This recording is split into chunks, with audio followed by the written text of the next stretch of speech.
Some people have very little, and yet they smile more than millionaires. Why? They live in small homes. They live on Social Security. They clip coupons and count every dollar. But somehow, they carry a lightness that money cannot buy. You see it in their eyes, in the way they greet the morning, in the quiet joy they find in simple things. So, what's their secret? That is what we're here to explore. Because a rich life isn't about how much you have, but how deeply you live. In this video, we'll walk through 8 truths that bring peace, purpose, and joy, no matter your bank account. These are not tips from experts. They are lived wisdom from real people who've made the most of what they have. So take a moment, breathe, and stay with me. You might just find a little more joy waiting for you, right where you are.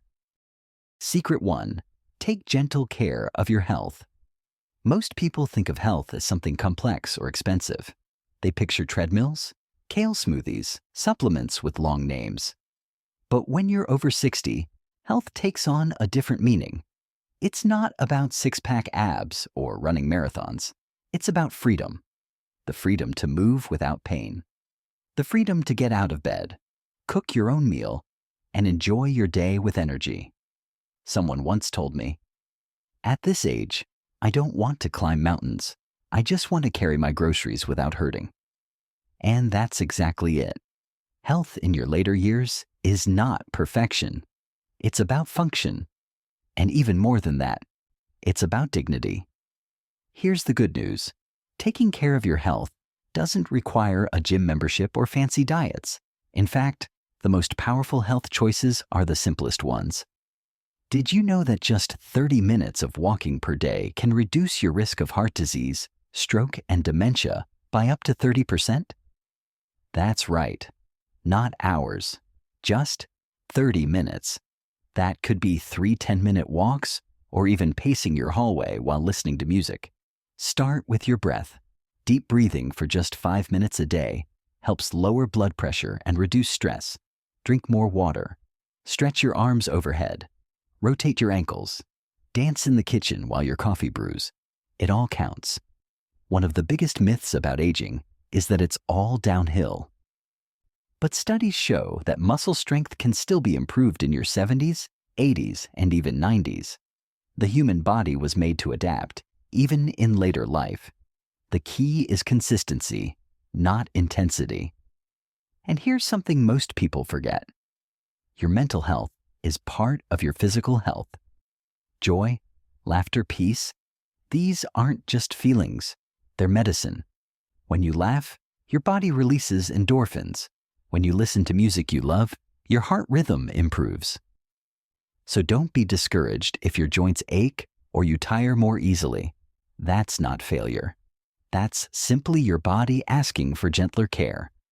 Respond with kindness. Move a little. Rest when needed. Eat food that nourishes you. Say something kind to yourself. Your health doesn't need to be perfect. It just needs to support the life you want to live. And you don't need to spend money to improve it.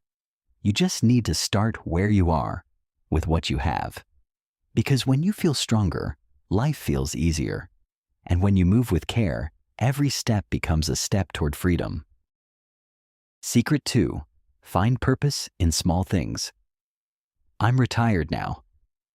My kids have their own lives. No one really needs me anymore.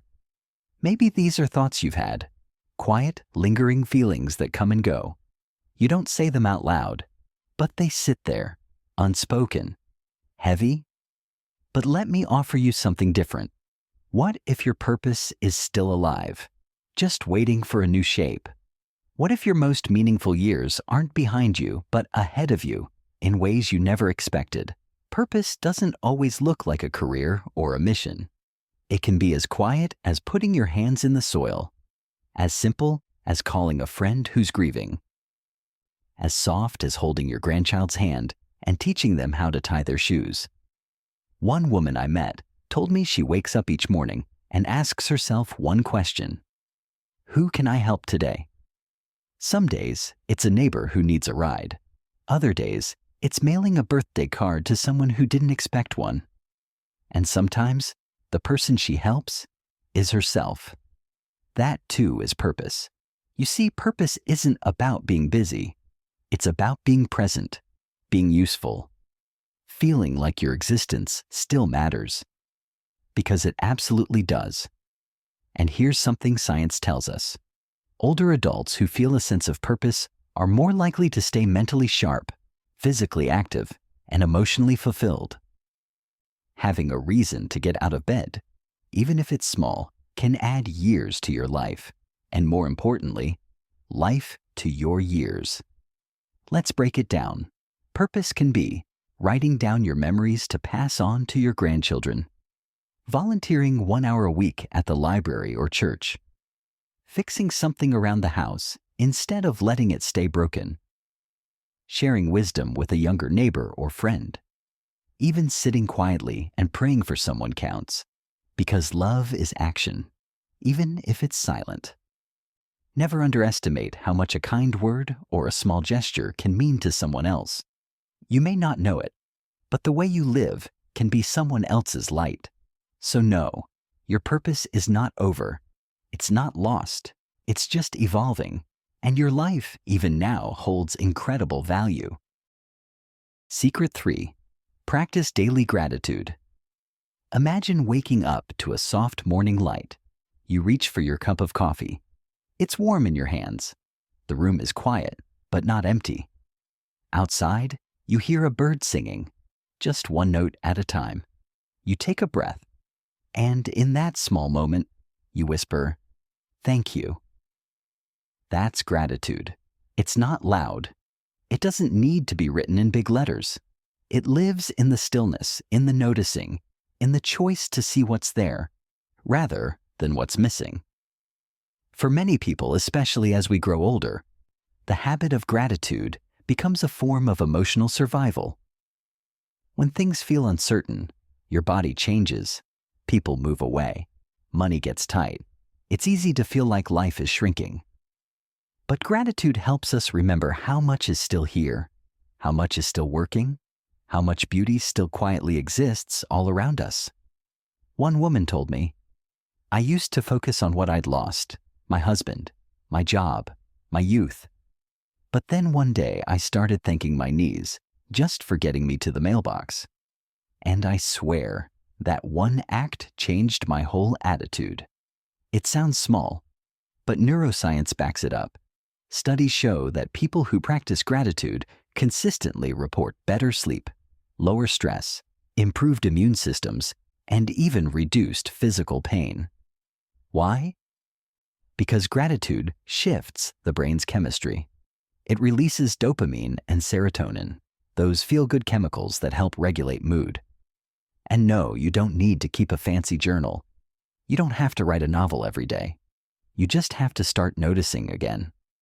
Notice the taste of your favorite breakfast, the way sunlight hits the kitchen floor, the fact that you can still remember the lyrics to your favorite old song.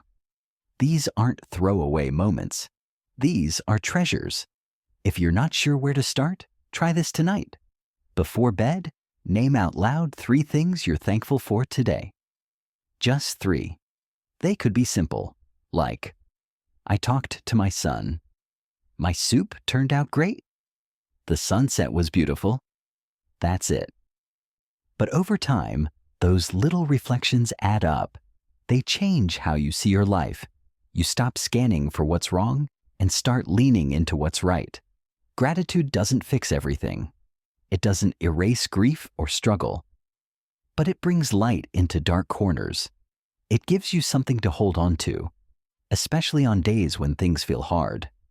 And maybe most importantly, gratitude teaches you that joy isn't in what's next.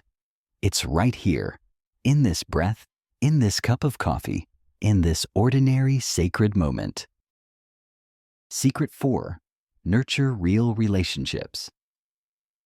There's something we don't talk about enough as we get older: loneliness. According to research from the National Institute on Aging, chronic loneliness increases the risk of heart disease, memory decline, and even early death. In fact, its effect on health has been compared to smoking 15 cigarettes a day. 15. Just from feeling isolated. But here's the hopeful part. The solution isn't grand or expensive. It's not about having dozens of friends or going to big social events. It's about real connection. One phone call, one kind visit, one honest conversation. I once met a man named Tom, a quiet widower who struggled after losing his wife of 47 years.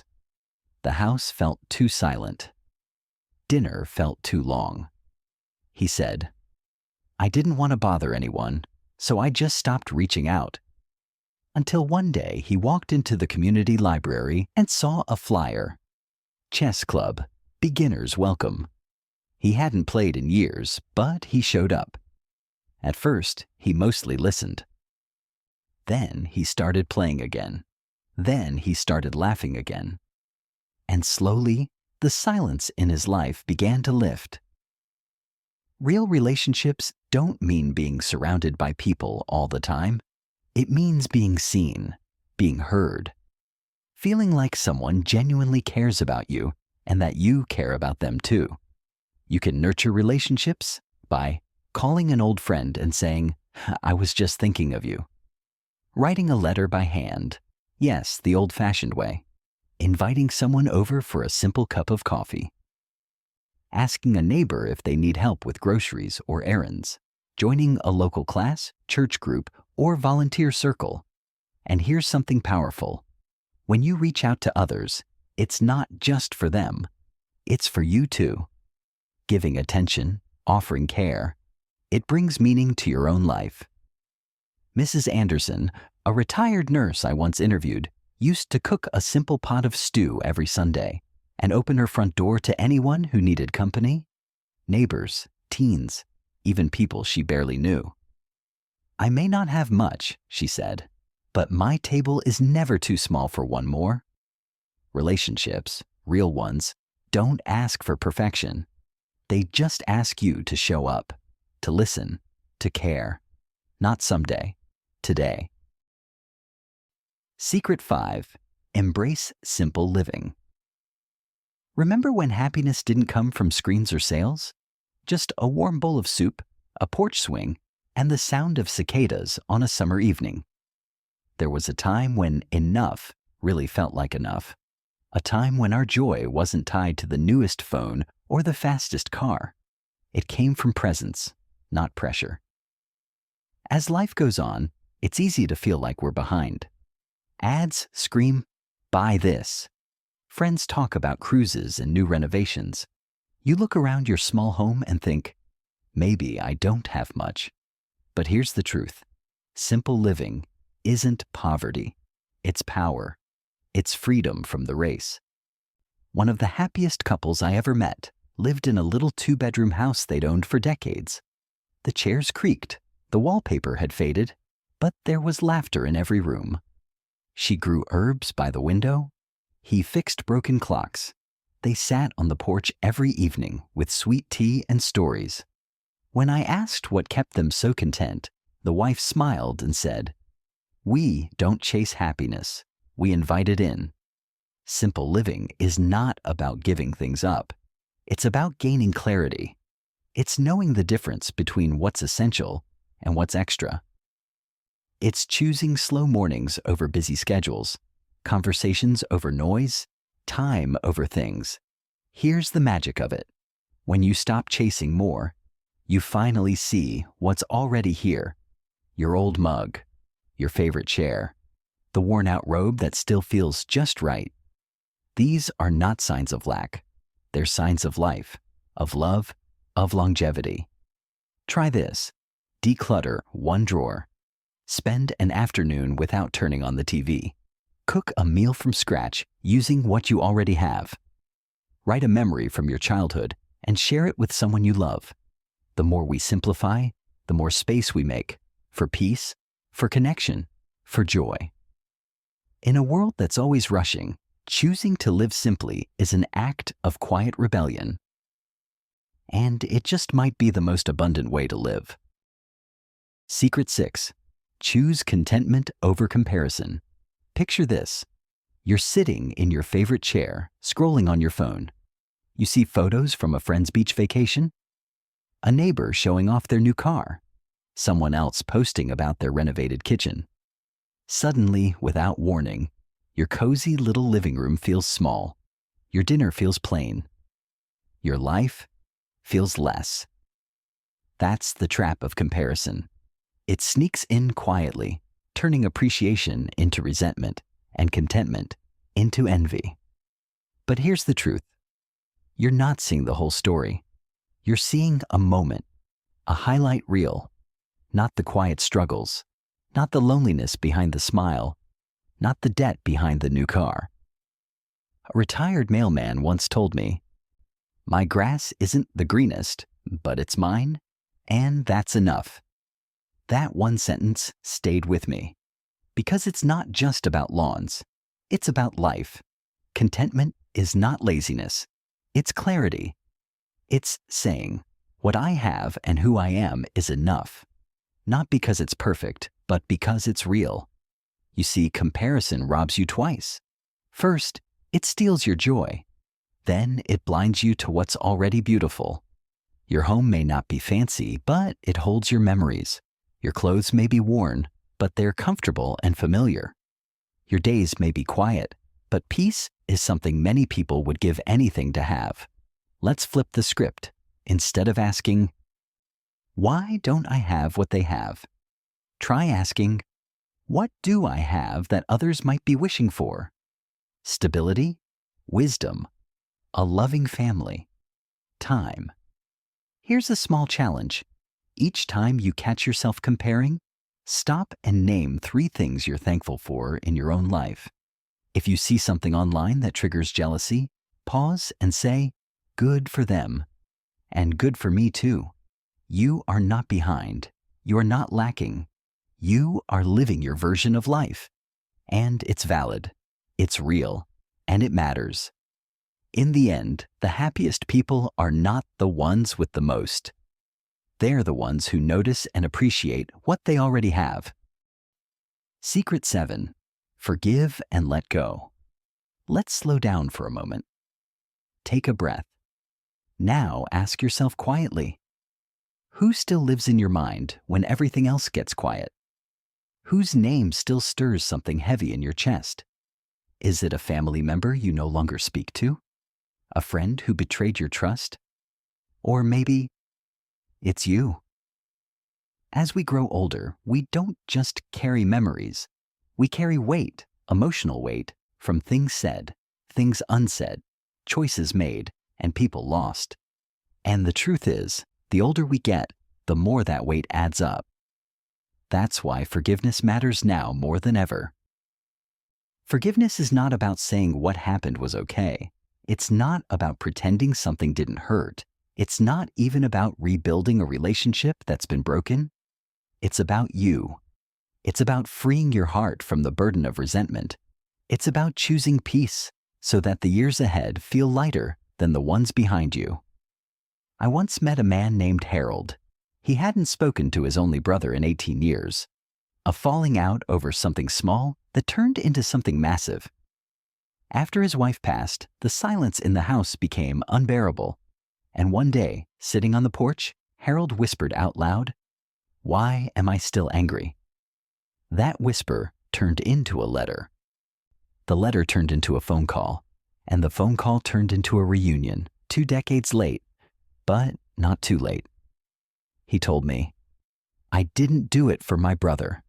I did it because I wanted peace before I left this world." That's what forgiveness gives you. Not always resolution with the other person, but resolution within yourself. And sometimes, the hardest person to forgive is not someone else. It's you. We beat ourselves up over past decisions, missed opportunities, regrets that still echo. But here's something I hope you remember. You did the best you could with what you knew at the time. You've grown, you've learned, you've become wiser.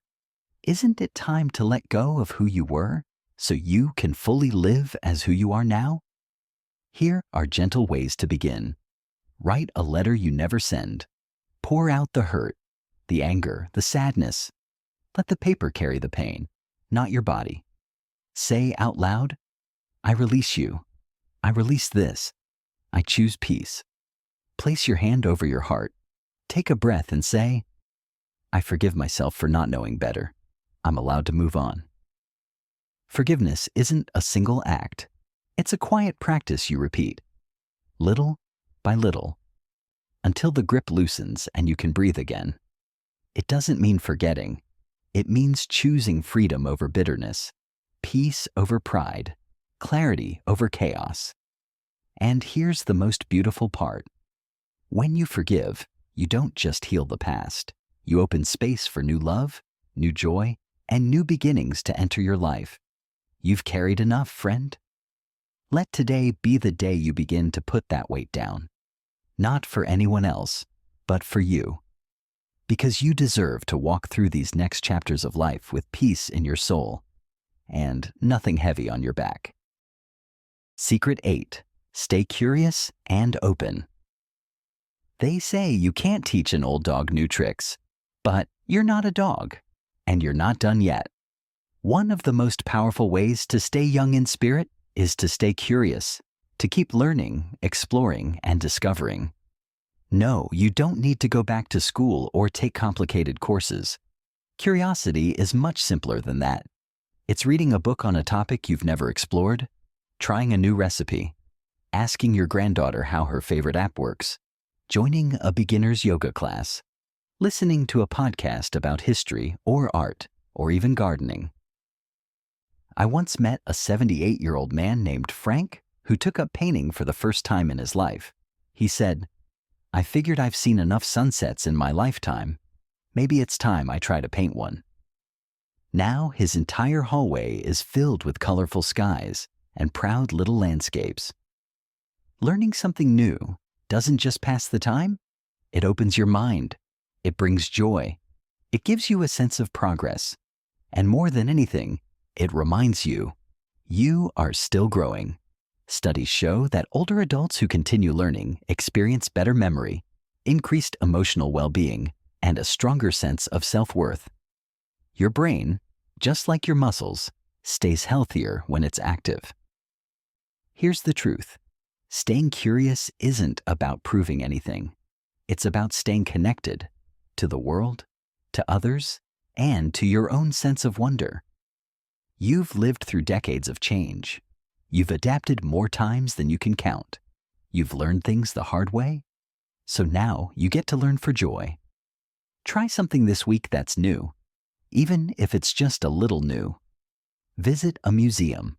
Watch a documentary. Take a different route on your walk. Ask someone younger what they're passionate about. Your age does not define your limits.